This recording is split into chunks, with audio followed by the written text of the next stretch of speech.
You gotta stand up too, like everybody. I wanted to add something. I'm Mona, and I'm a producer for a documentary that we're making here in Paramore of a group of guys. Ray, Sean, and Womack happens to be one of them. So we're making a documentary about the guys that were, 16 of them were born and raised in Paramore.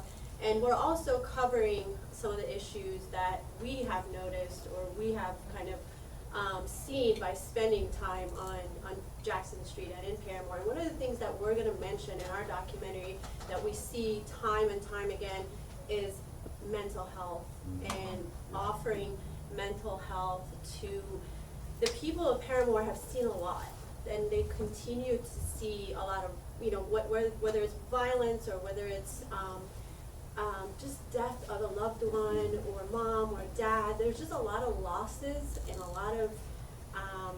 lot of young kids see a lot that hasn't been addressed. And so that's one thing we're going to address, to provide mental health services. Well, go ahead, Ray. You know, and I'm glad you mentioned that. About 2 years ago, Brother Love and I were a part of the task force. And one of the things that we identified and we pointed out, and I was actually interviewed on a garbage news station, Channel Station News, it's garbage news.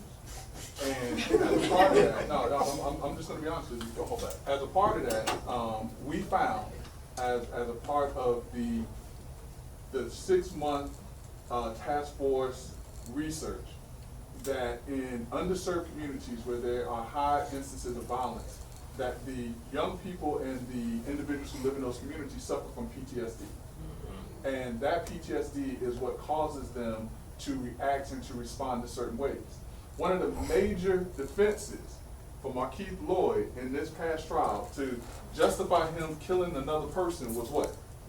PTSD, mental health. But when we went to Garbage News Station 6 and we said, this is how we help our community, by exactly what you're saying, providing them with the services to address the real, or one of the real issues, which is mental health. They got another garbage individual on there who said that PTSD was not an issue within underserved communities. So as long as people continue to ignore and act as if this is not real, our communities are going to continue to suffer. So I appreciate Rayshawn and everyone for bringing this issue out, because it needs to be heard in a form that people are going to view as credible. You so know, I appreciate that. We're hearing a lot of good information here, and you know, as far as Greg and I like to deal in facts, so that way we don't have to argue a lot with folks. But one of the facts that Greg just mentioned, that task force that took place, that we had community members from every walk of life participate in. You look at legislation that Tallahassee has put forth, you have law enforcement, you have fire departments, but think about this, you have military that receive benefits for post-traumatic stress disorder. And that's part of their job. That's not an everyday thing. Think about people who reside in communities that see violence every day in one form or fashion. And they're not getting a diagnosis, they're not getting any treatment. Right. And so that community with that task force was inserted in that document, which is available online.